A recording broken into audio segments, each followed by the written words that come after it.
of course, encourage cooperation, but before you persuade us, we'll be running the road of democracy, because we believe in that.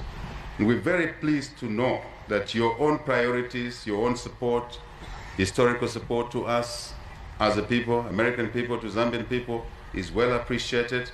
You've made announcements in a number of areas. You will do that in other areas. I think that's your forte. I will simply say we appreciate that support, historical support, and ongoing support in many areas: commercial development, investments in areas of accountability, stability, which are essential ingredients to the economic growth agenda. I wish to say once more, welcome home. And please take some rest after today's session. You've been on a marathon tour of Africa with the last leg. So it means a lot of your energy was sucked in Ghana, in Tanzania, but we want your time. But we still care for your health. Thank you very much. Thank you. Thank you, Mr. President, and it is very good to see you again.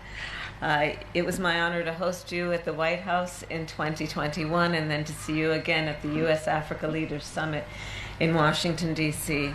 last December. And it is wonderful to be in Zambia and to be back in Zambia. And I thank all here for the very warm welcome. My visit to Zambia has a special significance for me, as many of you know, and for my family. As you know, I visited Zambia, Mr. President, as a young girl when my grandfather worked here. My grandfather was a civil servant in India, and in 1966, shortly after Zambia's independence, he came to Lusaka to serve as a Director of Relief Measures and Refugees. That was his title. He served as an advisor to Zambia's first president, Kenneth Kaunda, and he was an expert on refugee resettlement. I remember my time here fondly. I was a child, so it is the memory of a child. But I remember being here and just how it felt, and the warmth and the excitement that was present. And in fact, I was talking with my aunt recently, and she was reminding me of the relationships that she made when she was working at, then it was called Lusaka Central Hospital, when she was working there with the physicians there. So from my family and from all of us, we extend our greetings and hello to everyone here. There are strong people-to-people ties as well between the United States, the people of the United States, and the people of Zambia. One may recall that Kenneth Kaunda visited the United States in 1960 and met with Martin Luther King Jr. to discuss peaceful forms of protest. He again visited the United States in 1961 to meet with President John Kennedy in the Oval Office. The late, great Congressman John Lewis visited Lusaka to attend the independence celebration in 1964. And all of that to say there is a long and enduring history of the relationship with Zambia, and it reinforces what you and I have continued to discuss during our time together, which is our collective commitment to principles of freedom, justice, and democracy. And our shared history then is an underpinning of the relationship that we have today. Today, the President and I had a discussion on a number of important issues. We discussed, for example, as the President had mentioned, our shared commitment to democracy. I want to thank the President publicly for co-hosting the Summit for Democracy yesterday. You too must be exhausted hosting that summit and then hosting our delegation, and I thank you. But the summit was extraordinary in the work that you, as a leader of it, did to convene leaders to advance our collective efforts, to strengthen democratic institutions, to protect human rights, to support free and fair elections, and to accelerate the fight against corruption. Zambia has indeed embarked on an ambitious democratic reform agenda under your leadership, Mr. President. And as I have said previously on this trip, democracy and good governance around the world is a priority for the United States, and we will always stand with those who are fighting for those principles. To that end, I am pleased to announce more than $16 million for new programs in Zambia, including a focus on anti-corruption and other reform efforts. Mr. President, thank you. Thank you. You and I have had extensive conversations about the economy and the work that you have done, and I congratulate on behalf of being a partner with you and just observing what you have done as a leader and as president to put real measures in place to strengthen the economy in Zambia. And the work that you have done is about also implementing an economic reform agenda. We will remain a strong partner to build long-term economic growth and boost investment in Zambia. And we will continue to advocate for a speedy finalization of Zambia's debt treatment and the restructuring. And we have talked extensively about that. Our administration believes the international community needs to help countries such as Zambia regain their footing. So I will reiterate a call that we have made now many times for all bilateral official creditors to provide a meaningful debt reduction for Zambia. At the same time, we must focus forward and on long-term growth. As I've said throughout my trip, I believe that the innovation that is taking place across this continent will unlock incredible economic growth and opportunities for the entire world. I am working during this trip to drive more private sector investment to Zambia and to the continent to accelerate the innovation and entrepreneurship that is already underway. To strengthen business ties, I am pleased to announce that the United States and Zambia will sign a commercial development MOU, a Memorandum of Understanding, which will help to develop and implement commercial projects and increase the flow of goods and services between our nations. The President and I also discussed extensively the issue of the climate crisis, and I thank you, Mr. President, for your leadership there as well. You have begun innovative public-private partnerships to focus on protecting forests and to protect and rewild landscapes, which will, of course, increase biodiversity and sequester carbon. The United States is committed to these types of innovative solutions to support climate adaptation, mitigation, and resilience. In fact, tomorrow I will visit a farm outside of Lusaka to announce $7 billion in public-private sector investments for this continent. And I will then end my comments where I began. My family's time in Lusaka in the 1960s. When I talk to my family about their memories, it is clear about the excitement that existed here in Lusaka at that beginning of that era.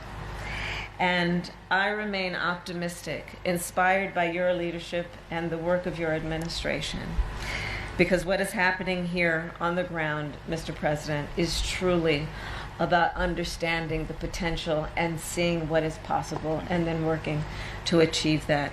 So again, I thank you for the warm welcome. It is good to be with you again. Thank you.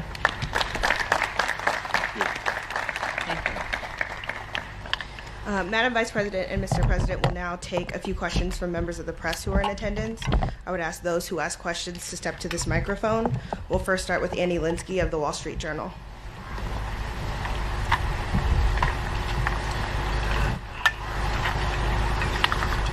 Madam Vice President, you've spoken about democracy and the rule of law at every stop in Africa. Given that, what is your comment on former President Donald Trump's indictment, and are you worried that his calls for protest could lead to a recurrence of the violence similar to that of January 6th? And a Wall Street Journal reporter has been detained in Russia. Do you have any update on his status?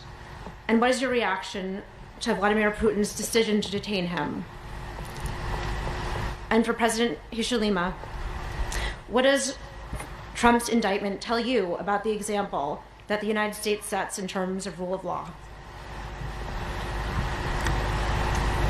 I am not going to comment on an ongoing criminal case as it relates to the former president, but I will say, as it relates to the American citizen that has been detained by the government of Russia, we are deeply concerned. And I will state in unequivocal terms that we will not tolerate and condemn, in fact, repression of journalists, and that we are absolutely concerned about any attempt to in any way stifle freedom of the press. Understood? Yes. Right. The indictment of President Trump, what does that mean to the rule of law? I think let's remove names from your question. Let's put what we decided we would do to govern ourselves in an orderly manner. First, our constitutions, bedrock law, then secondary laws, other regulations. Create a platform or framework around which we agreed, either as Americans or Zambians, to govern ourselves. And so to live within those confines. And when there's transgression against law, it does not matter who is involved. I think that is what the rule of law means. So I take out a name, I put in place of a name what we citizens of our countries, citizens of the global community, must do as we exercise our rights and freedoms, and where our rights and freedoms end, other people's rights and freedoms commence. This is universal, certainly for Zambia. This is the way it is. And here, Vice President, we have a scenario now when we fight against corruption, which is taking away resources from children and the sick. Sometimes names are thrown into it and perceptions are created that are totally inappropriate, because transgressions against the law, if you take what belongs to the public, you have offended the law, and the name does not matter. That is my answer. Thank you. We'll now take a question from the Zambian media. May I see the hands? Those are... Okay. Right. Can I have that gentleman there, please? Come forward.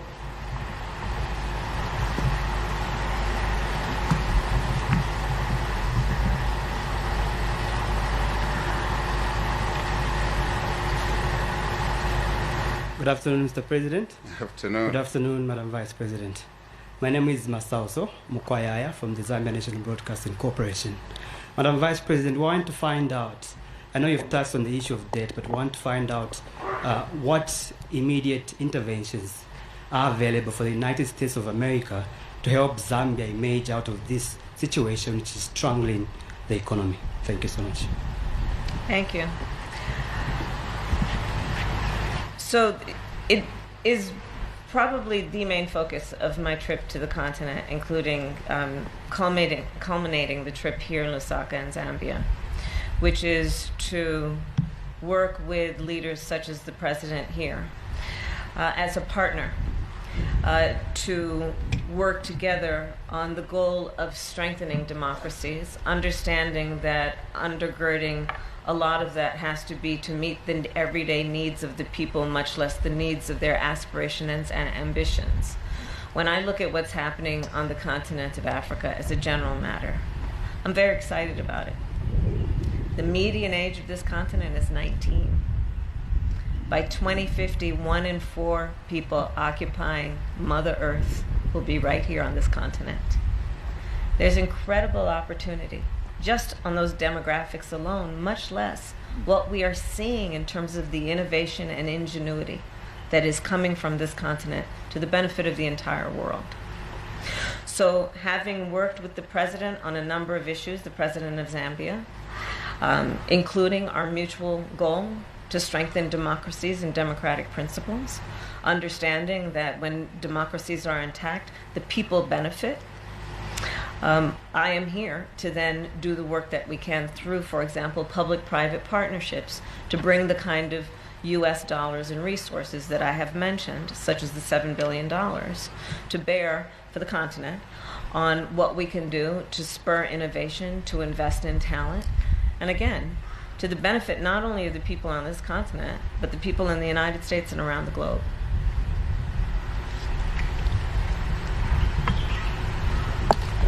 We'll now take a question from Chris Majerian of the Associated Press.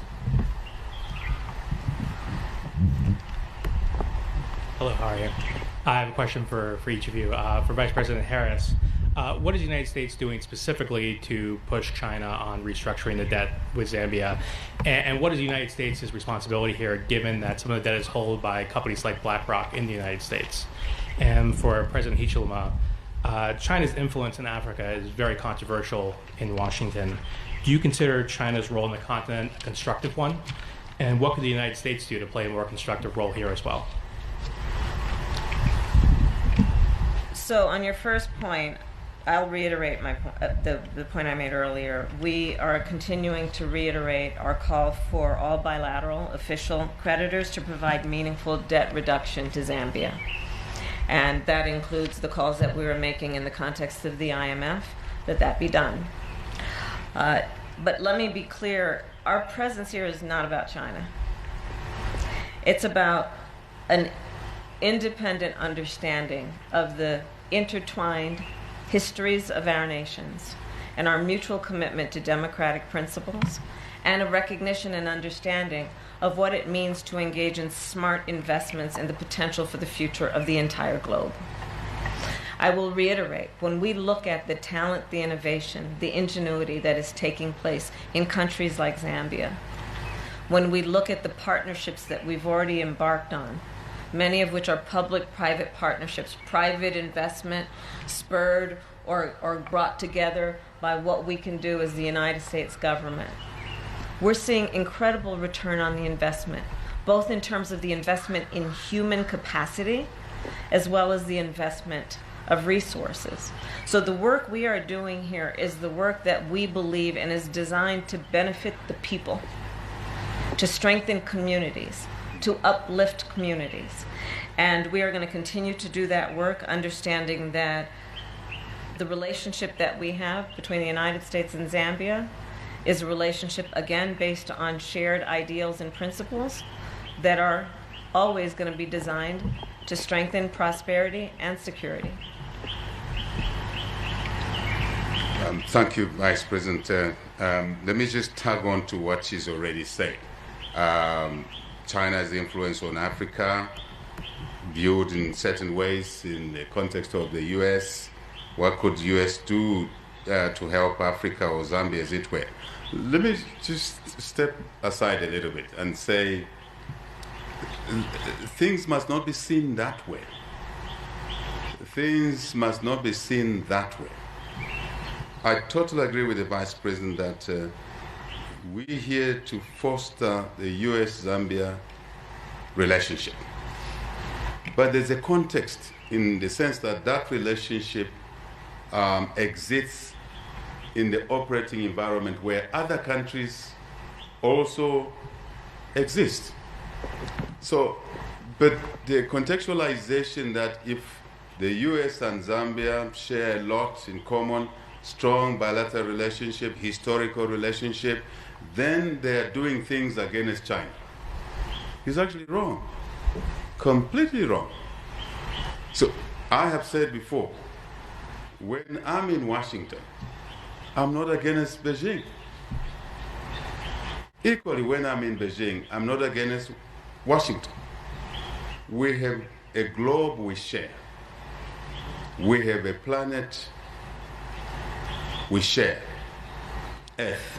For us in Africa, we have our continent. It is easy to say when the president of Zambia is visiting Pretoria in South Africa, he's against Abuja in Nigeria. That's the logic. Not quite.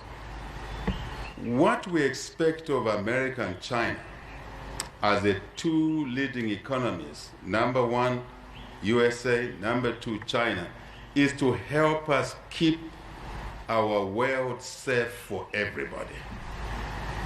Keep peace, stability, which would allow us to focus, for example, like us, on our economic reconstruction agenda. And by the way, as Zambia, to a large extent, we are responsible for the downgrade of our economy. The way we transacted, the way we related with people. That's why we, since taking office, we've reset our relationship with the global community, the League of Nations. I'm talking about the civilized League of Nations. So essentially, for now, we're expecting the US, as we have done in our conversations, to support us on resolving this debt overhang, for which, as a country, we're responsible. We didn't manage our affairs properly. We must accept that. Equally, we are asking, when we meet China, we are asking them to assist us resolve our debt burden and free resources to where they should go. Apply the free resources where they should go. So I am saying that the US and us have our relationship. They have their relationship with China. We have our relationship with the US, we have our relationship with China. But none of these relationships are about working against someone or a group of countries. I think that's what will keep our world safer, peaceful, secure. But let me be direct. I do believe that the US and China are engaging almost daily because of who they are, these two big countries. And our request to them is to keep our world safe, peaceful, orderly. For us, we would like to advance our democratic relationship with the Americans and with others. I must say, and I said it yesterday, it's in public domain, we believe that a democratic framework will allow us to advance our agenda economically and socially. We came from a one-party state, dictatorship. We didn't like it. It didn't work for us. So we want to stay this course. But we must not always see each other that when we meet with the vice president, then we are plotting against someone. We're not. Thank you.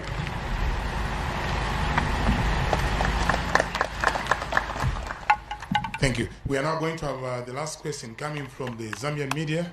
Can I see a hand? Okay, let's have a lady for a change. Now.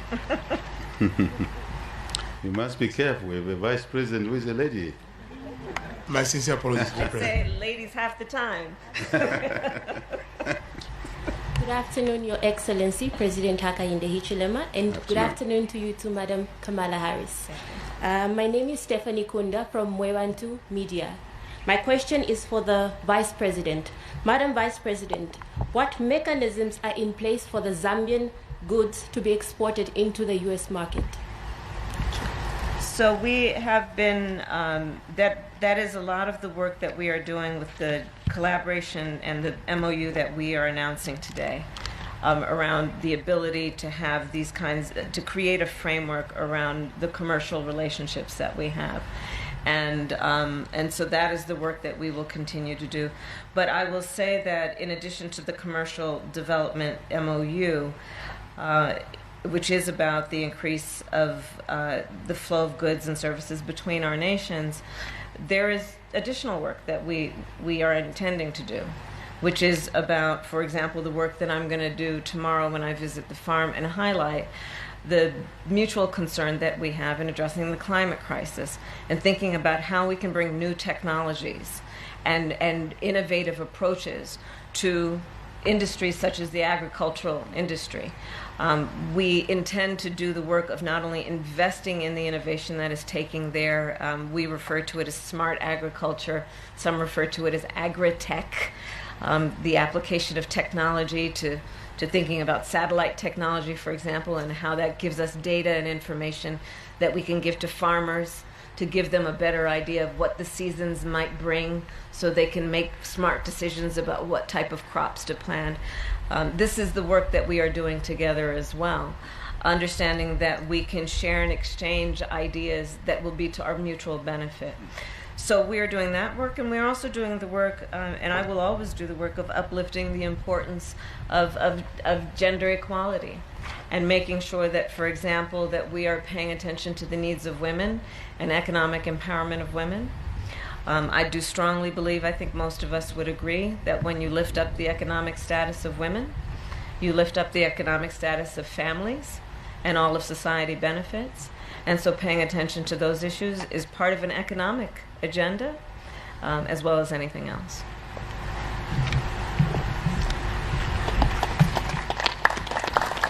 Thank you.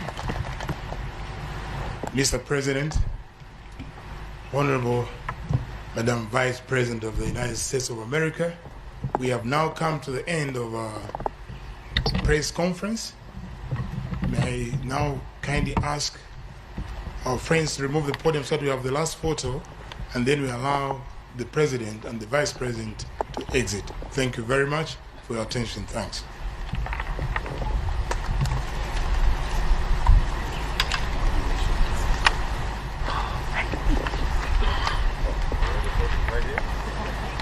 Oh, okay.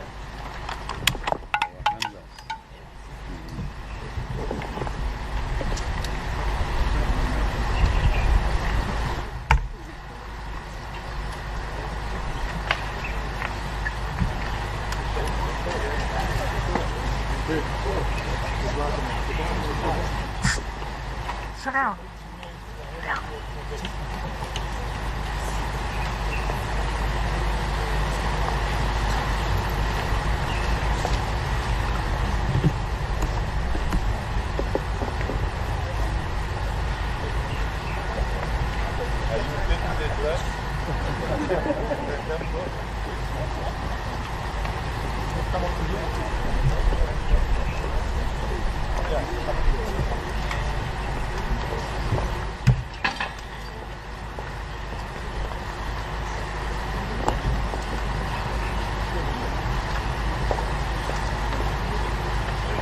Can we all now rise as we allow the President and the Vice President